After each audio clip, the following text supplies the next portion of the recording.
Hey guys, it's Brendan the Paleo Dude. I'm out in Cranbrook. I was just fossil hunting and now I'm hitting Walmart late at night. Whoops. So anyways, they've got the extreme chomping Spino, really cool. Kind of a shelf warmer, but it's been disappearing as of lately. Still at 44.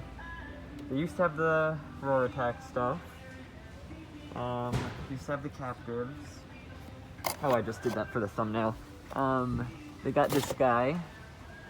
They got the chomping Rex. What's it at right now? I think it's at 50.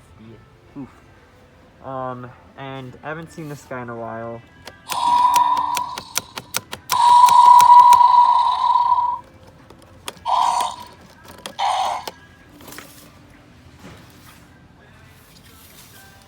And I think it's 35. And then there's also the minis, which they have one of. And I think that's it. So no human figure packs and no smaller dinosaurs. Very sad.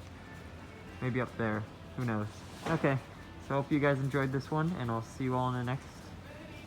Bye-bye.